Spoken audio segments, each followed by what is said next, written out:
What's my day? 28.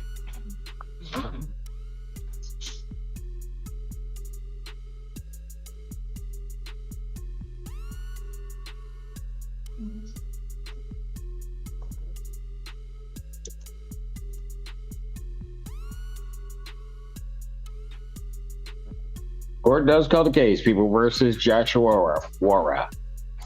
Trevor Mabel for the people you're on. We are ready in this matter. Lauren Brown, Deputy Chief Public Defender, appearing with and on behalf of Mr. Wara. Mr. Wara, state your name for the record. Joshua Wara. All right. He gets Lauren Brown. That's perfect. That's perfect. And this is a date and time I had set preliminary examination in this matter. My understanding is you. All right, guys, buckle up, because today we're diving into one of the most unpredictable courtroom moments you'll ever see. The judge calls People versus Joshua Wara, and at first, it seems like a normal hearing, calm, controlled, and routine. Attorneys introduce themselves, and the judge explains this was supposed to be a simple preliminary exam. But within moments, the tone shifts. Joshua begins questioning what's happening, breaking the quiet order of the courtroom. The judge tries to stay composed, but you can feel a strange tension building. The energy changes, and everyone realizes this is no ordinary case. The storm is just beginning. Would like a forensic evaluation. That is correct, Your Honor. Based on my conversations with Mr. Wara. Forensic evaluation for what? What's going on here? Based on my conversations with Mr. Wara, I believe that it is necessary. Hey, I'm representing myself. What are my charges? What am I in here for? I'm representing myself. I don't need a barcode to represent myself. What am I in here for? What charge am I on here for? I don't need a forensic exam. I'm not mentally disabled. I have ADHD and PTSD. I'm perfectly fine. I'm not on Social Security. Sir, you are before the court on a felony complaint that alleges that on or about, as I read to you before, October 15, 2025, location of South Main Street and East William Street in the city of Ann Arbor, Washtenaw County, state of Michigan, that you did fail to stop at the scene of an accident resulting in serious impairment or death. Individual. The guy was That is a perfectly felony. fine. That is a felony, punishable by up to 5 years incarceration and a $5,000 fine plus court costs. You do understand that, sir? I understand that. Thank you, Mr. Count 2 on that complaint alleges that on that same date and at that same location that you did commit a moving violation causing serious impairment of a bodily function. That's a misdemeanor, punishable by up to 93 days, $500 fine plus court costs. You understand that? Yeah, I understand that. All right. So that is what you are here for. Mr. Simpson, I'd like to subpoena the camera footage from the mobile gas station there on Now things start heating up fast. Joshua suddenly announces that he doesn't need an attorney. He'll represent himself. The judge pauses, clearly taken aback, but tries to proceed. Joshua interrupts repeatedly, demanding to know his exact charges, while insisting he's perfectly capable of handling the case. He even mentions ADHD and PTSD, but says that doesn't make him unfit. The judge calmly lists the felony and misdemeanor charges, but Joshua doesn't back down. The atmosphere gets heavier with each exchange. What started as a normal hearing has now become a power struggle, and the courtroom is on edge, waiting to see how the judge handles him next. North Main Street that I was at, or on South Main Street where I was at, over on South Main Street in Maynard. My car was parked there the whole time. I accidentally hit the guy. They hacked the light using an AI. So, Mr. Warren, I'm going to suggest to you this. App, the Tomboys and the Ku Klux Klan, and they had broken my glasses when I wasn't. They took my car for a joyride and broke my glasses while I was at St. Joe's Hospital. The Klan did? Huh? Yeah, the Ku Klux Klan. You can subpoena video records, and I subpoena the security guards from St. Joe's Hospital, Trinity Hospital. That's one of the reasons why you have an attorney. Did you let them know that? No, I don't have an attorney. I told them I don't want anybody to represent. I said I'm representing myself. Yes. Is that what you want to do? Yes, I would like to do that. Sure. And I would like to subpoena the camera footage from the gas station. What the charges are, sir. That if you elect to represent yourself, you'll be held to the same standards as an attorney would regarding the rules of evidence and procedure in the courtroom. Yes, Your Honor, I understand and that. not be shown any favoritism. Yes, and I would like to subpoena my discovery packet, please. If at some point in time you wish then to be represented by counsel, you need to make that request to the court. Okay. I've Do- tried calling the public defender's office and I've tried to tell them I want to represent myself. And I've tried to subpoena my discovery packet and they won't bring it to me. I need to subpoena my discovery packet for all cases available, please. And I would like, cases yep. only And I have would like to one. You have also more than one. subpoena everybody's address in the MDOC that's involved in the Neuralink case through Secretary of State, phone numbers, text messages, and visual voicemail records. And I would like to subpoena the phone recordings, Securus GTL recordings from when I was in the MDOC at ARF level 4 and WCC pictures and Sir, I listened to you both through the last hearing and this hearing. From here, it spirals into chaos. Joshua's words jump from one claim to another. He demands gas station footage, says his car was hacked with AI, and somehow brings up the Ku Klux Klan and tomboys in the same sentence. Every statement sounds more bizarre than the last. The courtroom sits stunned while the judge tries to keep order.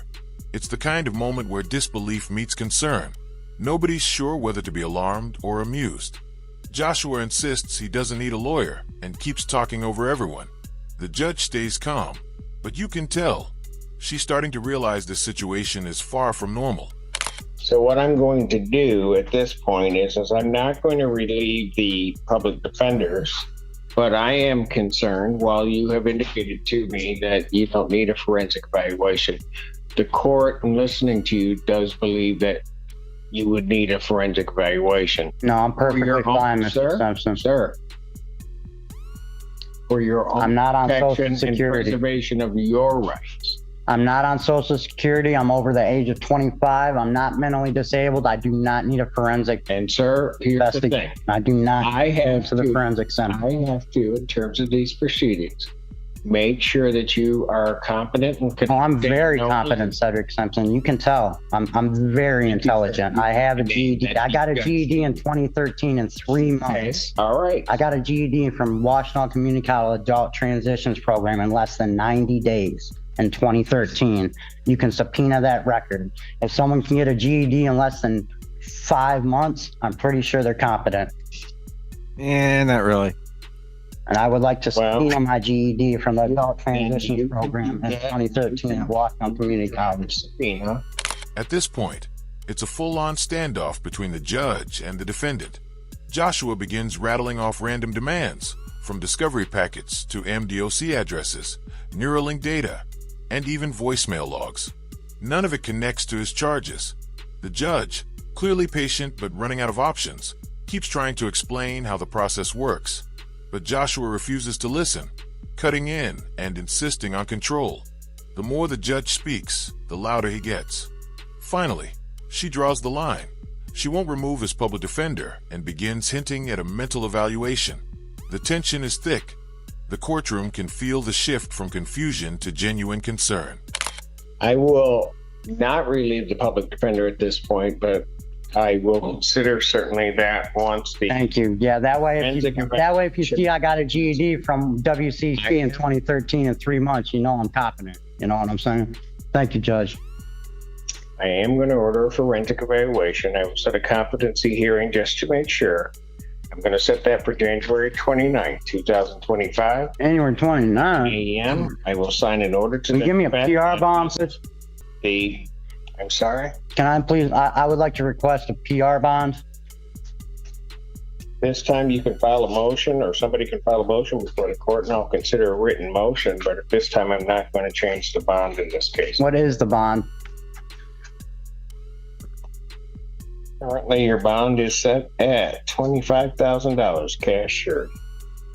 Do you have any bail bondsman numbers for me that I could get a hold of, please? Sorry, I'd like to subpoena a bail You bondsman. can check with the individuals at the jail. I'm sure they'll be more than happy to assist you in that.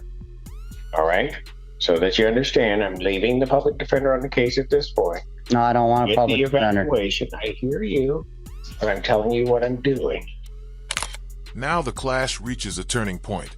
The judge officially orders a forensic evaluation, and Joshua explodes. He insists he's not mentally disabled and starts listing reasons, saying he's not on Social Security, that he's over 25, and that he earned his GED in under 5 months. which he calls proof of competence.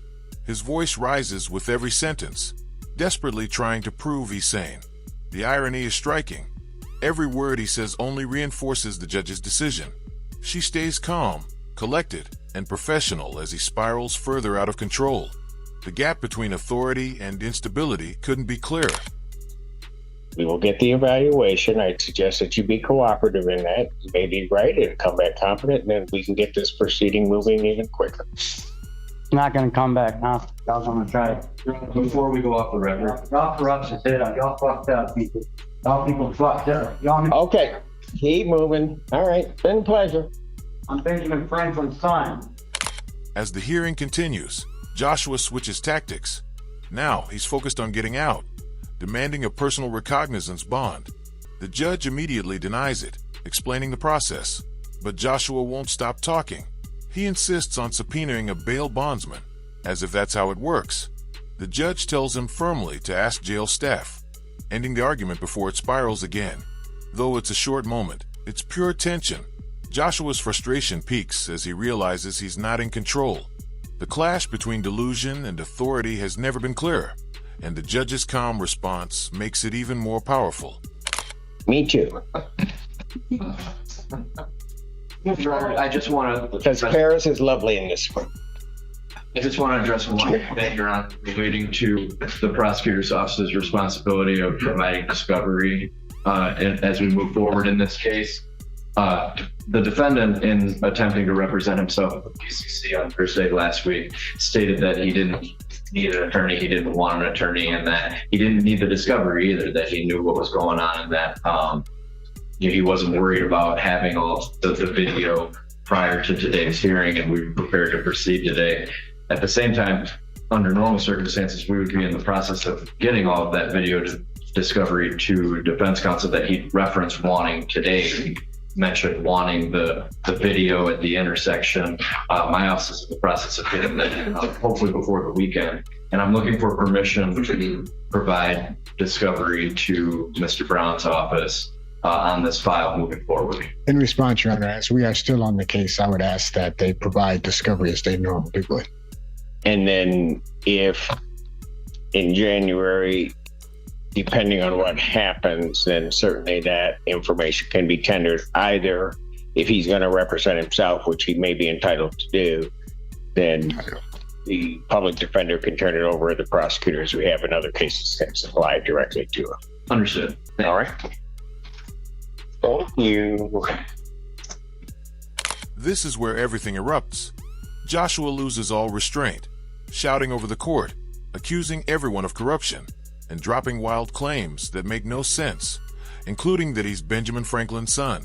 The outburst is intense, chaotic, and impossible to ignore. Yet the judge doesn't flinch. With perfect composure, she ends the session with dry humor, saying, "Been a pleasure," before moving on to the next case. The contrast between her professionalism and his meltdown is stunning. It's a masterclass in courtroom control, one side in chaos, the other completely unshaken. At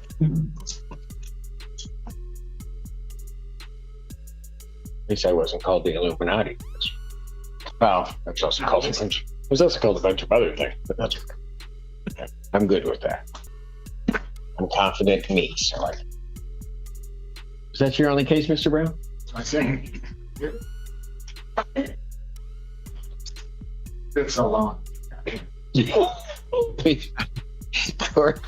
Court calls the case of the people. Court does call the case. What's your names?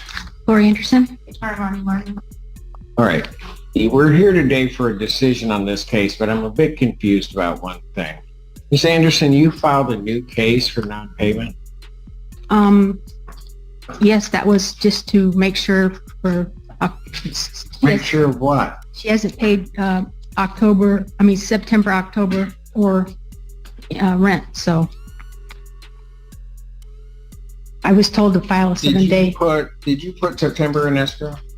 This Friday. And then what about October? I'm going to get that in as soon as possible as well. I don't have a deal. So I thought I was supposed to. what? Sorry. What did you say? I thought I was supposed to since she was late for rent for 3 months. Well, if I render a decision on this case, something's got to be done with that one because this is a non-payment also. Yeah, it is, sir. I'm sorry. When is that set for? November 7th. That's the 8:30 hearing. Yes. My date after that is in what? It's No, no, this is for Tuesday.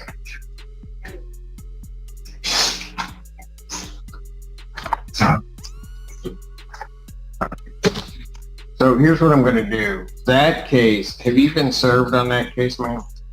A new one So yes.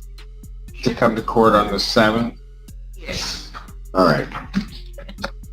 I don't know why that was done, but it's now caused a bit of confusion. It's procedure. Yes. I thought I was supposed to when it was late. I'm sorry if I made a mistake, but Well, there's an escrow order that's in this case. I mean, and you went through a whole hearing on this case. Yeah.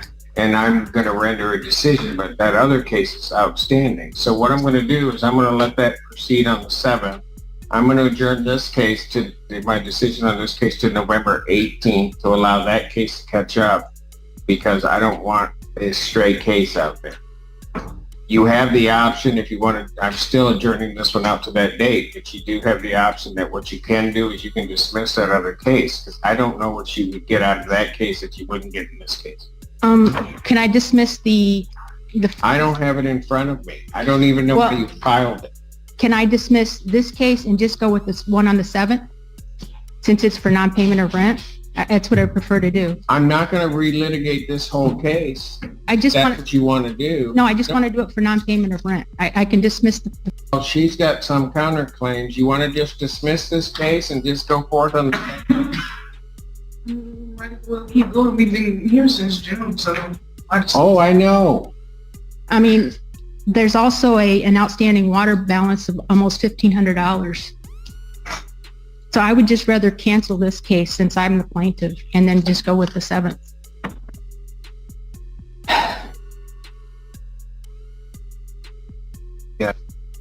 the water bill she mentioned, she took the water bill out of my name and paid it in full.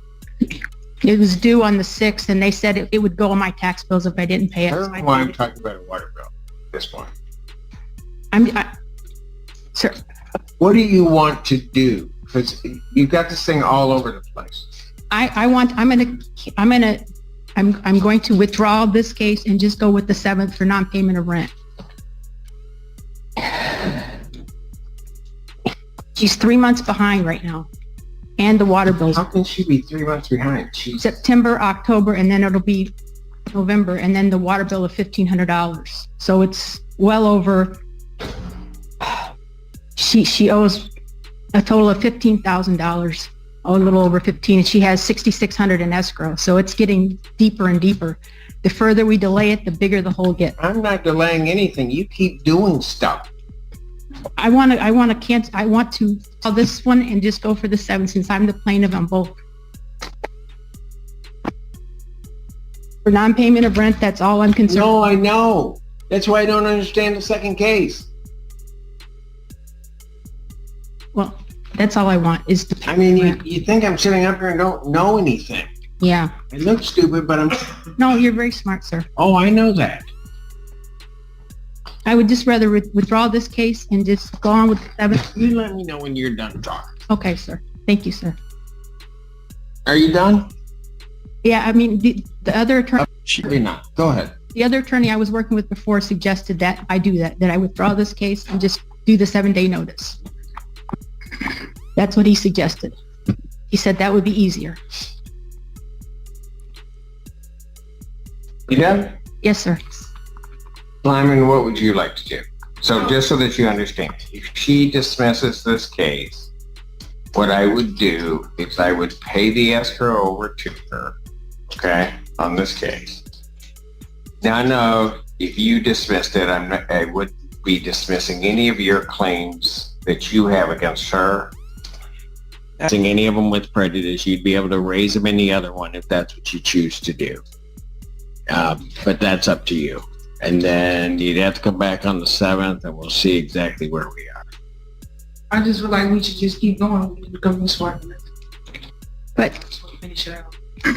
since I'm the plaintiff, don't I have the right to cancel that one, listening to my counsel? You should have gotten an attorney before you started. But, I know, but that's what he suggested I do. He said, no, because once she's answered, she has the same right. She can say no. okay. So if I cancel the one on the 7th, can we just be done with this today? Is that better? I just don't want to keep dragging this on. So if I just kill the one for the 7th and we just, Ma'am, I can't give you. well, that's what I want to do. As to, well, I don't have that case in front of me. It hasn't even been heard. It was filed. It was just for non-payment of rent, but since you said it overlaps this one, then let's just cancel that one and just do the non-payment of rent on Here's this. what I'm going to do. You're going to stop talking, Okay. and then I'm going to do what I was going to do at the beginning. And that is, I'm going to let that other case catch up. They're just going to be together because you elected to file it. Whether, under what reasoning, I'm not even concerned about that. But I'm not going to have two cases standing out in this situation. So I'm adjourning this case for its decision to November 18th.